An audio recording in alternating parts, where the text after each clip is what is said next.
Lucas capítulo 1, do versículo 26 ao 33, diz assim: E no 6º mês foi o anjo Gabriel enviado por Deus a uma cidade da Galileia chamada Nazaré, a uma virgem desposada com um homem cujo nome era José, da casa de Davi, e o nome da virgem era Maria. E entrando o anjo aonde estava, disse: Salve, agraciada, o Senhor é contigo. Bendita és tu entre as mulheres. E vendo-o ela, turbou-se muito com aquelas palavras e considerava que saudação seria esta. Disse-lhe então o anjo: Maria, não temas, porque achaste graça diante de Deus, e eis que em teu ventre conceberás e darás à luz um filho, e pôr-lhe-ás o nome de Jesus. Este será grande e será chamado Filho do Altíssimo, e o Senhor Deus lhe dará o trono de Davi, seu pai, e reinará eternamente na casa de Jacó, e o seu reino não terá fim.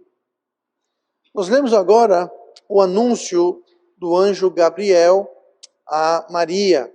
Essa foi uma ocasião ímpar, singular, em toda a história da humanidade, quando o Messias, o Filho de Deus, entrou para a humanidade. É tão singular este momento que nós sabemos, inclusive, o nome do anjo que apareceu para Gabriel. Outras vezes na Bíblia fala que o anjo apareceu e falou, fez isso e aquilo. Aqui nós temos o nome do anjo, identificando o anjo que fez esse anúncio. E é, sem dúvida, um dos maiores e mais importantes acontecimentos na história da humanidade. Você tomando em consideração desde a criação, Adão e Eva, e desde Adão e Eva foi prometido alguém que viria derrotar a serpente, iria ferir a serpente mortalmente na cabeça. Então, e toda a história da humanidade, a história bíblica, da história do homem, a humanidade sobre a terra, aqui é um grande divisor de águas, um grande evento marcante. E este evento que nós lemos agora nos traz várias lições nesse relato, várias lições que podemos aprender só aqui desses poucos versículos que nós lemos agora há pouco. Então eu quero hoje trazer essas lições e o tema de hoje vai ser lições natalinas. Lições natalinas, aquilo que podemos aprender do anúncio do Natal, do anúncio de Cristo aqui. Então olhe comigo no versículo 27, nós lemos agora há pouco. A uma virgem desposada com um homem cujo nome era José, da casa de Davi, e o nome da virgem era Maria. Primeira lição que nós vamos ver hoje é a importância da pureza. A importância da pureza. O resultado da pureza de que Maria apresentava é que ela foi chamada no versículo seguinte, no versículo 28, de agraciada, de bendita. E entrando o anjo aonde ela estava, disse: Salve, agraciada. Então aqui é um anjo. O anjo é um mensageiro. Um mensageiro de quem? De Deus. Deus mandou uma mensagem para Maria, dizendo: agraciada. O Senhor é contigo. Bendita és tu entre as mulheres. Então aqui Maria é chamada de agraciada, ela é chamada de bendita. E isso reflete aqui várias vezes, duas vezes, aliás, no texto, usa a palavra virgem, uma virgem desposada com homem. E o nome da virgem era Maria. Aqui, então, inclusive Maria indaga como pode ser isso, se eu nunca estive com um homem, como é que eu vou trazer a luz, como é que eu vou dar luz a um bebê se eu não conheço o homem? Claro, ela estava desposada, não estava casada ainda, estava desposada com José, mas isso aqui denota a importância da pureza em todas as áreas que estamos falando, não apenas pureza física, pureza moral, pureza ética, pureza de pecados, pureza de toda sorte, toda espécie. Mas algo importante sobre a natureza da pureza é que uma vez que ela é perdida, ela nunca pode ser recuperada perfeitamente. Não pode. É uma ilustração que podemos dar. Se você tem um alimento, eu não quero antecipar a surpresa mais tarde, mas nós temos um bolo aí para o pastor, só para mim, vocês não. Mas se alguém dá um pedaço de bolo para você, ele cai no chão. Ele era puro, limpo, delicioso, cai no chão. O chão não é puro, nem limpo e nem delicioso. É possível pegar aquele bolo no chão, dar uma limpada, uma soprada, tirar uma parte, aceita? Você aceitaria aquele pedaço de bolo? Ele foi limpo, foi tirado, mas perdeu-se algo. Não é mais o mesmo.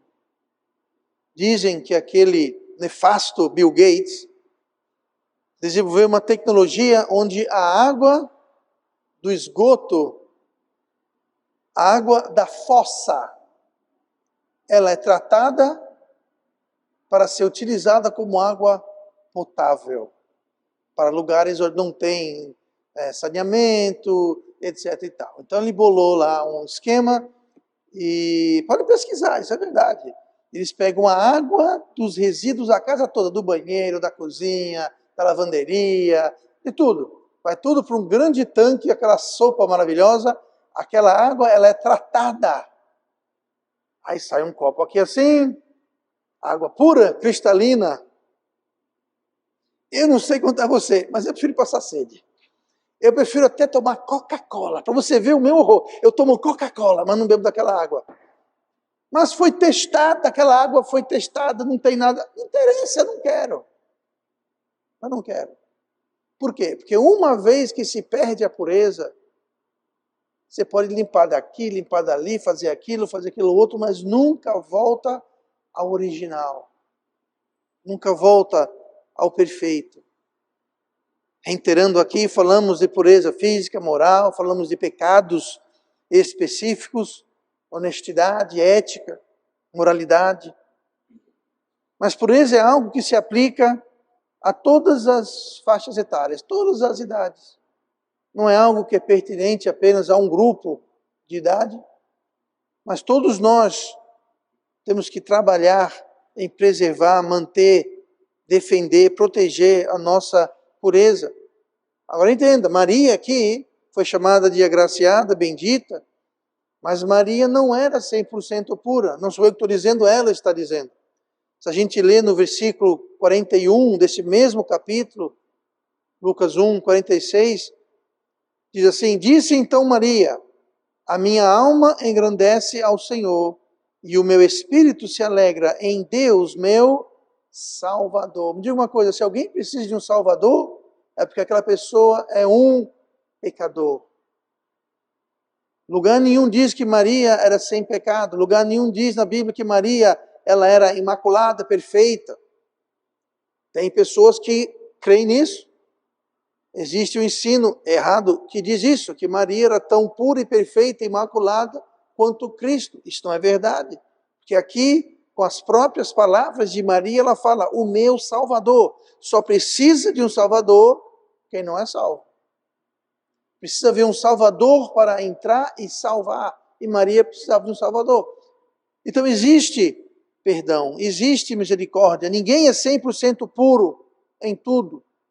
Mas não é motivo para a gente desistir. Não é motivo para a gente entregar, ou como diz o ditado, chutar o pau da barraca, meter o pé na jaca e seja o que Deus quiser. Não é desculpa alguma. E apesar da misericórdia e do perdão que há disponível, nunca volta a ser o que era. Vou citar um exemplo, eu não sei se é verídico ou não, mas eu ouvi como tal que um pai, sempre que o filho dele fazia algo de errado e ele o disciplinava, ele pegava um prego e martelava num poste que ele tinha no quintal, um poste de madeira. E após muitos anos, ele ia lá, foi com o filho dele, tirou todos os pregos daquele poste. E o filho falou, o filho sabendo que os pregos representavam os pecados que o filho desobedeceu, enfim, os erros, os pecados do filho. Só que o pai falou, realmente, filho, os pregos foram retirados, foram perdoados, mas ficaram as marcas. E assim é perder pureza. Há perdão, há misericórdia, há. Mas uma vez que aquele prego é martelado, o perdão tira aquele prego, retira o pecado, retira a culpa. Mas o que acontece é que fica a marca do prego na madeira. A madeira não vai jamais voltar a ser aquela madeira perfeita, com aquele grão sem marca, sem vestígio. Sempre vai haver aquelas marcas dos pregos na madeira. Então devemos não desanimar com isso, mas que nos sirva de aviso, que nos sirva de alerta para preservarmos nosso testemunho, a nossa pureza. E a verdade é que os resíduos da pureza, por mais distantes que sejam, sempre serão uma semente, uma raiz. E se nós não tomarmos cuidado, se a gente arregar e adubar e dar luz, aquelas sementes do pecado vão voltar. E uma vez que se perde aquela pureza, é como a gente jogar sementes de erva daninha no quintal da gente. Sempre vai estar lá. Vocês perceberam, quando você planta alguma coisa, é uma luta para aquilo dar fruto. Agora, erva daninha, mato, não precisa nem plantar. Aquilo cresce e se multiplica, se espalha de um jeito. Agora, quando é um pé de fruta, quando é uma verdura, quando é uma fruteira, aí demora, você tem que tomar conta, você tem que podar, você tem que adubar, tem que irrigar. Mato não. Mato cresce por conta própria. Assim é o resíduo das nossas impurezas, do nosso pecado. E se nós não vigiarmos, e se nós não tratarmos essas cicatrizes, esses vestígios, estes resíduos, aquilo vai nos afetar, aquilo vai nos arrastar de volta, como dizem em Provérbios 26, no versículo 11, como o cão torna ao seu vômito, assim o tolo repete a sua estultícia. Muito difícil, uma vez que perdemos a pureza, a gente abre uma porta de oportunidade. Nós temos que trabalhar para manter a porta fechada e vigiada. Você que nunca fumou, não fume. Você que nunca bebeu, não beba. Você que nunca experimentou com drogas, não experimente. Você que nunca roubou, não roube. Você nunca fornicou, não fornique. Você que nunca fez, não faça. Não acha que você precisa fazer. Não, você não precisa fazer. Não precisa experimentar. Mas eu estou perdendo. Você não está perdendo nada. Você está se poupando. Você está guardando, defendendo a sua pureza. Guarde a sua pureza. Mantenha-se puro e vigie. Se você já perdeu a sua pureza em alguma área, já tragou o que não deveria, bebeu o que não deveria, experimentou o que não deveria, fez o que não deveria, deixe. Mas vigie, proteja, mantenha aquela área protegida, reconheça, confesse, vigie aquela área. Como ter, manter ou recuperar a pureza. Pastor, eu fiz algo ou alguns de errado. Todos nós fizemos. Como que eu posso recuperar? Como que eu posso manter? Como que eu posso tratar? 1 Pedro, capítulo 1, versículo 22, diz assim: purificando as vossas almas pelo Espírito na obediência à verdade, para o amor fraternal, não fingido. Amai-vos ardentemente uns aos outros com um coração puro. O versículo começa falando em purificando as vossas almas e termina falando sobre um coração puro. E no meio explica como fazer isso, como purificar o nosso coração, como ter um coração puro, obedecendo à verdade. obedecendo a verdade. O que é verdade? A palavra de Deus é verdade. O Filho de Deus, um dos nomes de Jesus é a palavra de Deus. Em João 1, capítulo 1 fala, e o verbo, aquela palavra verbo quer dizer a palavra. E o verbo, a palavra, se fez carne. Jesus se fez carne, obedecendo a verdade, obedecendo a Jesus, obedecendo a verdade. A impureza é desobediência à verdade. Toda impureza é desobediência à verdade. Se nós obedecermos à verdade, nós teremos, manteremos, guardaremos, protegeremos a nossa pureza em todas as áreas. Sem pureza, não tem como haver comunhão com Deus. Esse é um dos grandes problemas da impureza do pecado. Nos priva, ou melhor, nós nos privamos, porque é uma escolha que nós fazemos. Nenhum pecado nos controla, não o crente. O pecado não tem poder sobre o crente. Quando o crente peca, ele faz por escolha. Mas em Mateus 5, versículo 8, bem-aventurado os limpos de coração, porque eles verão a Deus. Os limpos de coração, coração puro. Ninguém é 100% puro, mas podemos ser caracterizados. E devemos ser conhecidos. E devemos viver com pessoas que buscam, almejam e protegem a sua pureza. Sempre. Olha comigo no versículo 29.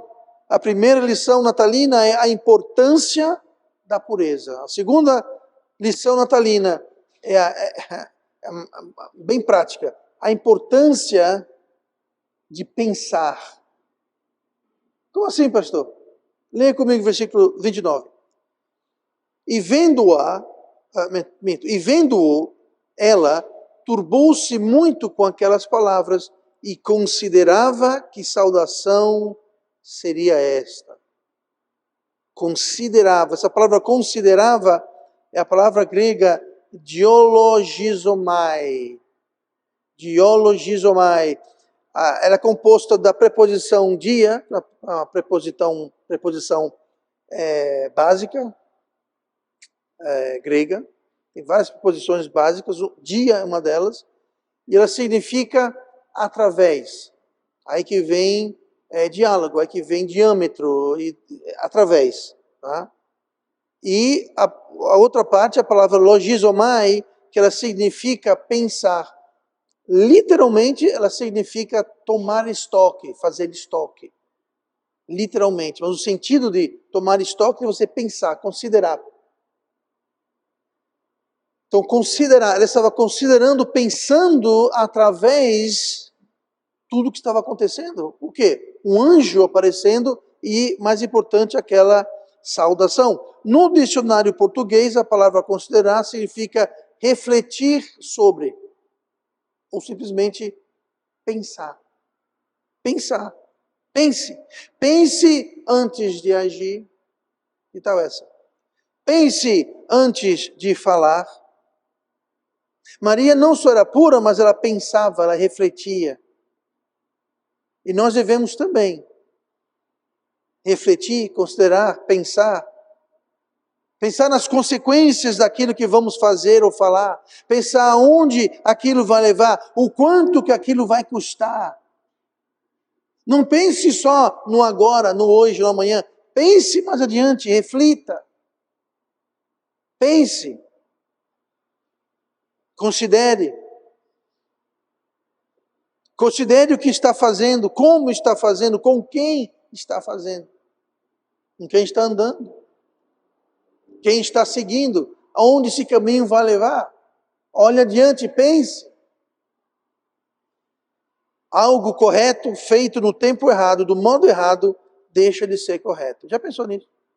Algo correto, feito no tempo errado e do jeito, do modo errado, deixou de ser correto.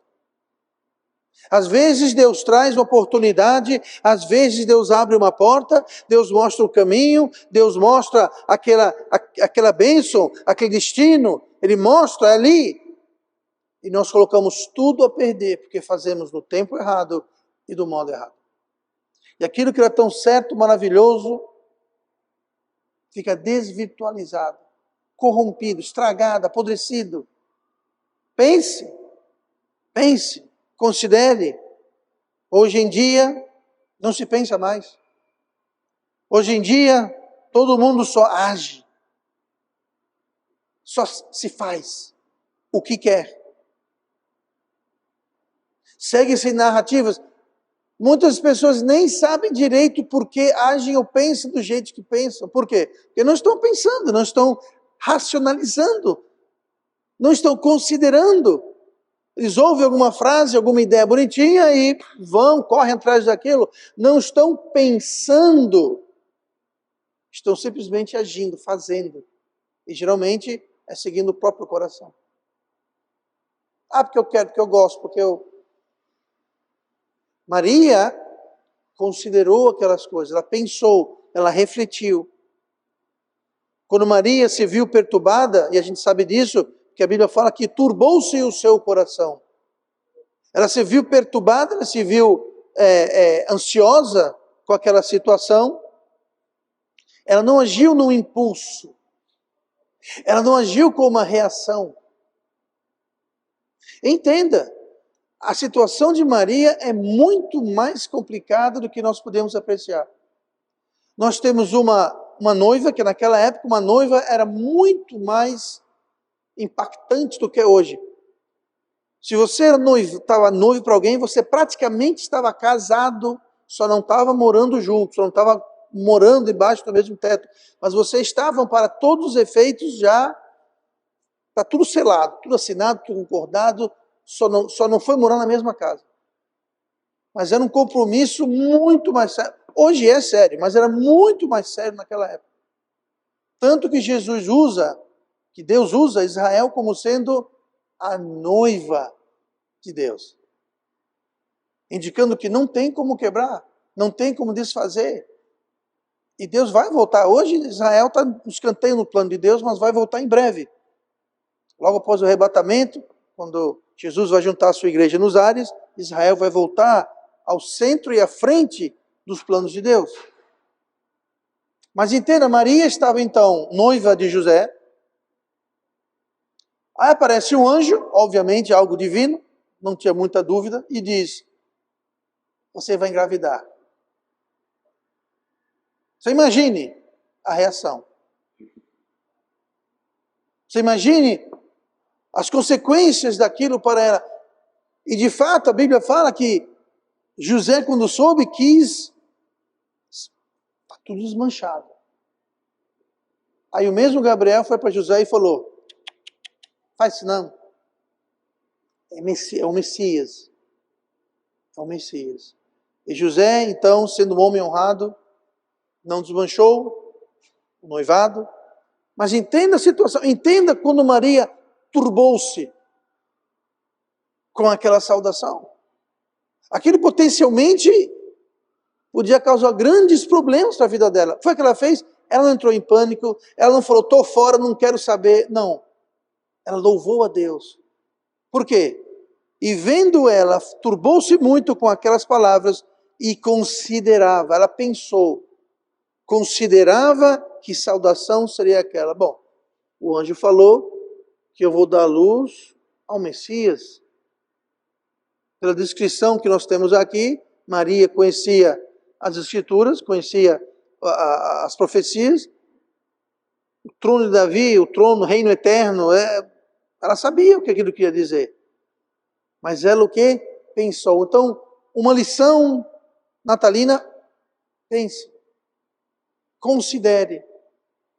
Pense, considere, mastigue bem.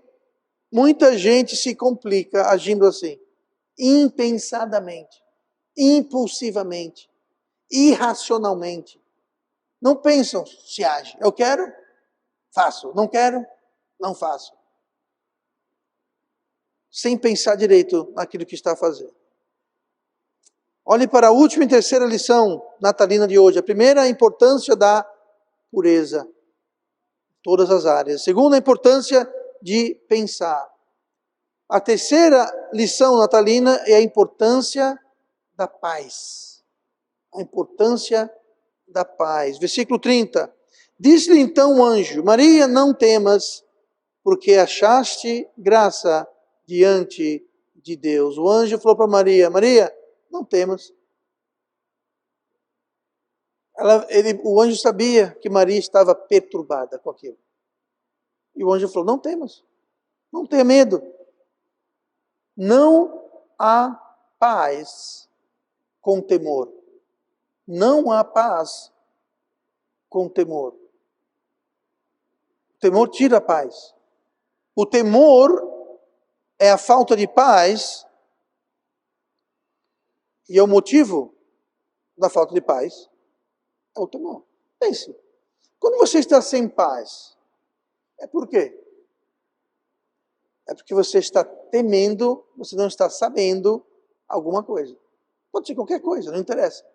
Mas é o quê? É um temor. Mas não acredite nas minhas palavras, mas creia nas palavras de Deus. João, primeira epístola de João, capítulo 4, versículo 18. No amor não há temor. No amor não há temor. Antes, o perfeito amor lança fora o temor. Porque o temor tem consigo a pena, e o que teme não é perfeito em amor. Essa palavra pena, o temor tem consigo a pena, essa palavra pena é a palavra colasses. A palavra colasses, ela significa sofrimento ou tormenta. Então, quando diz assim, o temor tem consigo a pena, está dizendo, o temor tem consigo o sofrimento. O temor traz sofrimento, tormenta. É o que significa essa palavra pena. Tormenta, sofrimento. O que traz sofrimento? O temor. O que tira a paz da gente? O temor. Sem temor não tem paz. Sem temor não tem tranquilidade. E paz é justamente a presença de tormenta, a presença de sofrimento. Não há paz sem santidade. Não há paz sem santificação. Não para o crente. Não para quem foi salvo, quem recebeu Cristo como Salvador. Não tem paz. Hebreus 12, versículo 14. Segui a paz com todos, e a santificação, sem a qual ninguém verá o Senhor. Então temos que seguir a paz, ou seja, perseguir, correr atrás, buscar, seguir a paz e a santificação. Sem santificação, não tem paz. Seguir santificação é seguir paz. Buscar santificação é buscar paz. Quando nós não buscamos santificação, nós não temos paz, nós temos tormenta, sofrimento, temor. Sem paz e santificação não há comunhão com Deus. Se temos a graça de Deus, e se você é salvo, você deve ter a graça de Deus. Se você tem a graça de Deus, vamos usá-la. Não nos privarmos dela. Hebreus 12, 15.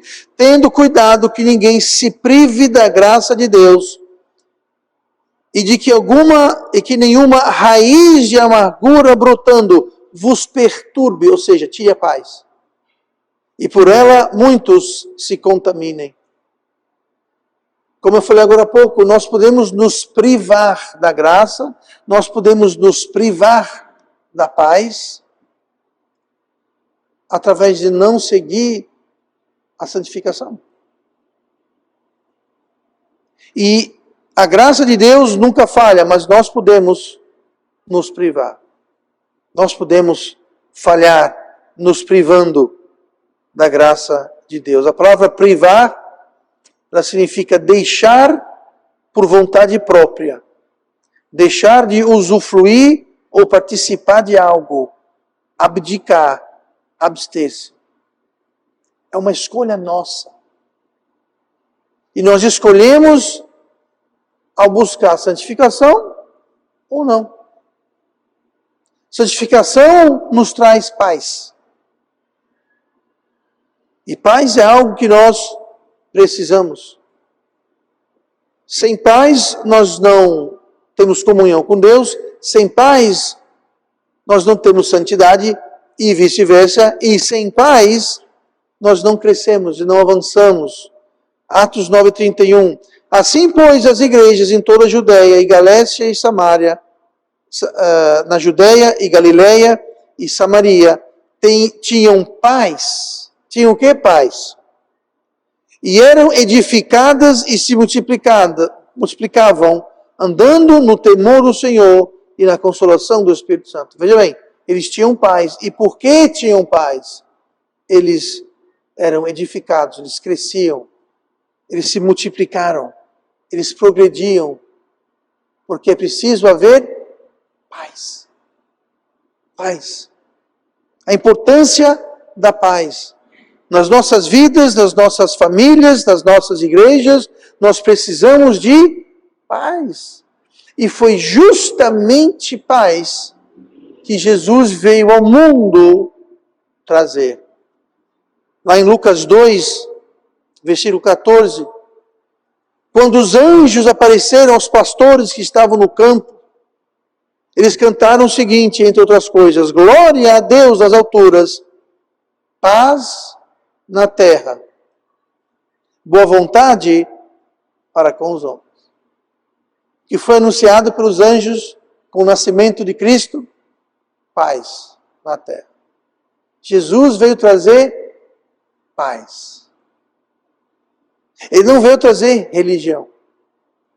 Ele não veio trazer regras do que você pode, não pode, deve, não deve fazer. Ele veio trazer paz. Paz. Mas por que, pastor, Jesus teve que trazer paz? Porque desde a queda do homem, lá em Gênesis, o homem perdeu paz. O homem perdeu a sua pureza inicial. E nunca mais voltou a ser o mesmo, como nós falamos. E o homem, a humanidade, se encontrava inimiga de Deus pela rebeldia e pelo pecado que os separava. Adão e Eva não mais tinham aquela comunhão perfeita, física, pessoal, com Deus. Eles foram expulsos do jardim. E um anjo com uma espada flamejante foi colocada na porta para que não pudesse mais entrar naquele lugar de perfeita comunhão, de perfeita santidade. E todo descendente de Abraão, de que todos nós somos, nasce sem essa pureza. Todos nós nascemos pecadores. Eu nasci, você nasceu. Todos nós nascemos já condenados.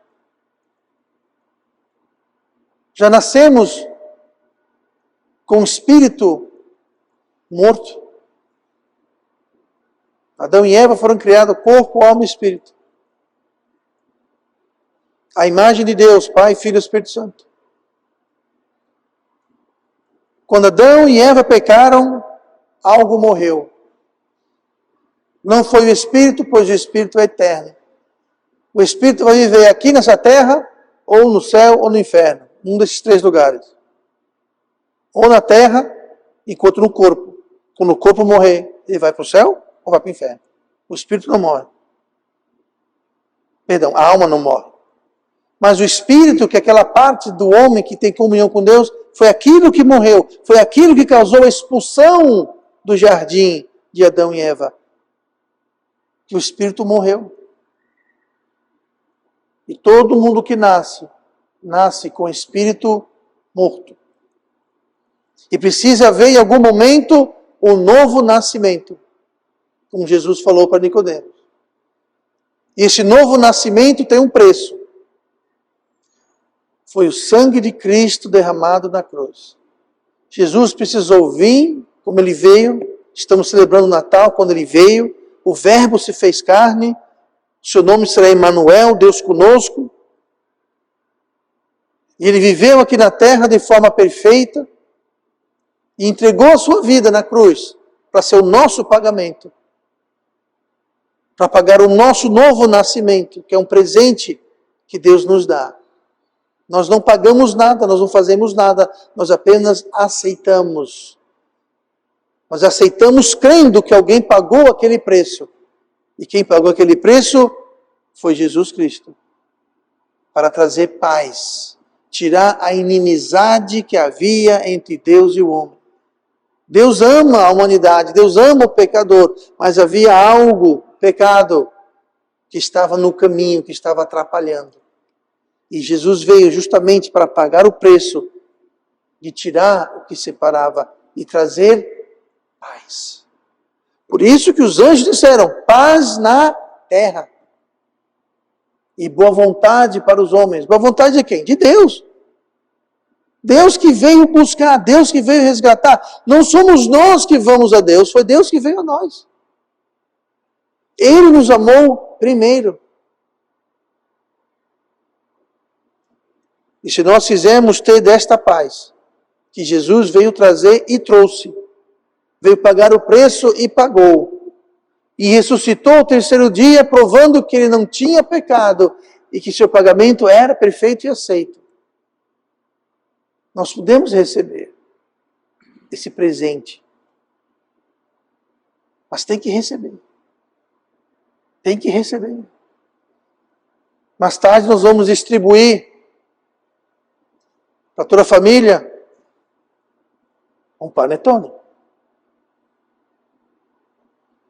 Você não é obrigado a receber. Mas eu espero que você receba, porque ele já foi pago. Ninguém vai ser cobrado na saída, porque já foi pago. Mas se você não receber, por qualquer motivo, você não é obrigado. Salvação é a mesma coisa. Jesus pagou o preço, Jesus oferece salvação, mas nós temos que aceitar. Nós temos que receber. Muita gente não recebe porque fica, é de graça mesmo? É de graça. É de graça. Ele veio para isso. Para receber o panetone é só você acreditar que está sendo oferecido como um presente. Salvação é a mesma coisa. Nós temos que acreditar que nós precisamos de salvação.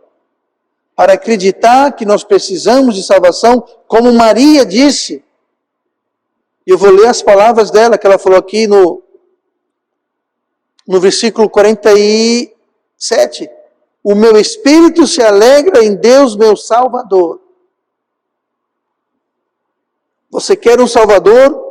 É porque você entende que você precisa de um Salvador. E nós precisamos de um Salvador, porque nós somos todos pecadores. Você não é pecador porque você fez ou não fez alguma coisa. Você é pecador por natureza. Todos pecaram e destituídos estão da glória de Deus. Todo mundo pecou. Uns pecam mais, uns pecam menos, uns pecam diferente de outros, mas todo mundo peca. E se nós entendemos que nós somos todos pecadores e precisamos, portanto, de um Salvador, porque o salário do pecado é a morte física, sim, mas também a morte espiritual. A morte física nos leva a um caixão, a um cemitério, a uma cova, a uma lápide, ao enterro, a um funeral. A morte física, mas a morte espiritual nos leva ao inferno, ao lago de fogo, separação de Deus eterna.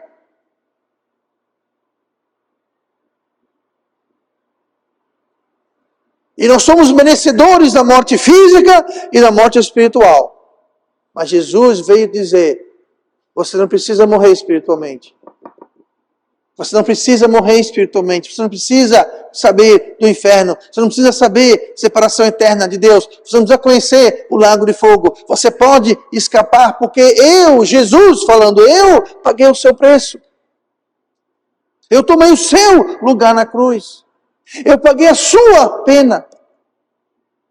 E ao aceitarmos esse pagamento, que é tão simples quanto isso, é você acreditar, é você saber primeiramente, saber que eu e você nós somos pecadores, saber que existe um Salvador, saber que Ele veio dos céus para a terra, saber que Ele viveu uma vida perfeita sem pecado, saber que o seu pagamento foi aceito. Se você me colocar numa cruz, se eu lhe colocar numa cruz, você morrer, derramar seu sangue, não vai pagar o pecado de ninguém. Por quê? Porque nós somos pecadores. Tinha que ser alguém sem pecado, e Jesus veio e viveu uma vida sem pecado. Está dando, presenteando para todo aquele que crê. Para crer, você tem que saber. Está sabendo? Creia. Quem crê, recebe. Não entrar para a religião, não é se juntar a essa igreja ou aquela igreja, não é ser batizado, não é tomar ceia, não é começar a fazer isso, deixar de fazer aquilo. É um ato de decisão que você fala, eu sou um pecador, eu estou condenado, e eu aceito o que Jesus fez por mim.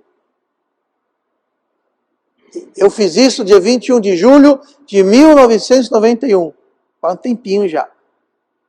E eu sou tão salvo hoje, quanto eu era naquele dia, quanto eu vou ser por resto da eternidade. Foi o que eu fiz? Eu não fiz nada, eu apenas ouvi, acreditei e recebi. O fato que eu sou um pastor hoje, o fato que estou na igreja há 30 e poucos anos, tem nada a ver com a minha salvação.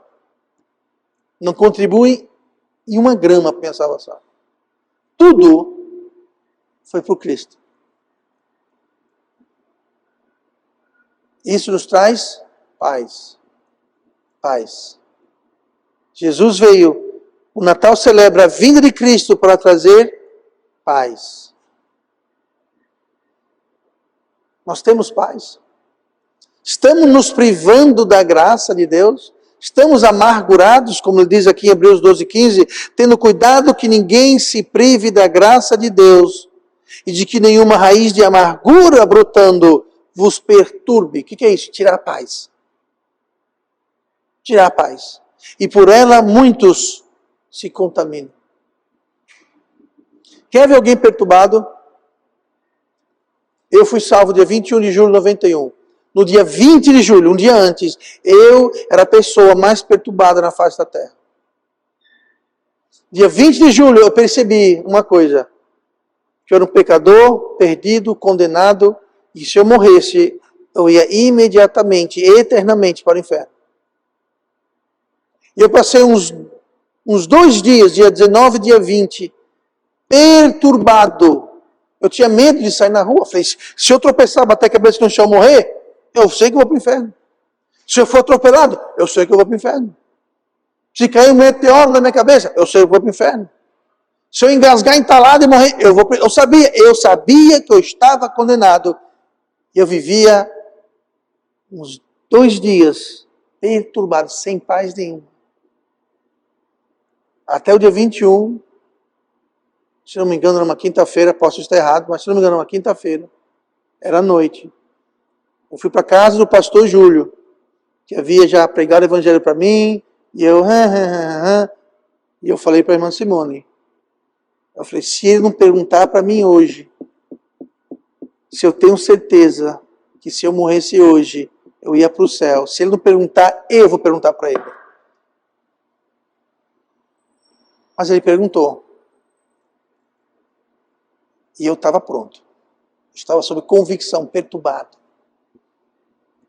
Eu ouvi mais uma vez o evangelho. E naquela noite, eu curvei minha cabeça. E eu recebi Jesus como meu Salvador. Eu fui salvo. 100%, 1000%, totalmente, eternamente, completamente salvo. E eu sou hoje, você daqui a 1 bilhão de anos, por toda a eternidade, eu sou salvo. O que foi que eu fiz? Nada. Eu não tinha colocado esses lindos pés aqui numa igreja até 2 meses depois que eu fui salvo. Não fui para igreja nenhuma.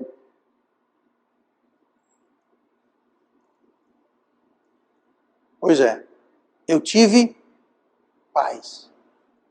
E até hoje eu desfruto dessa paz. Não quer dizer que não tenho problema, fico chateado com alguma coisa, não quer dizer isso. Mas no fundo, no fundo, no fundo, eu tenho paz.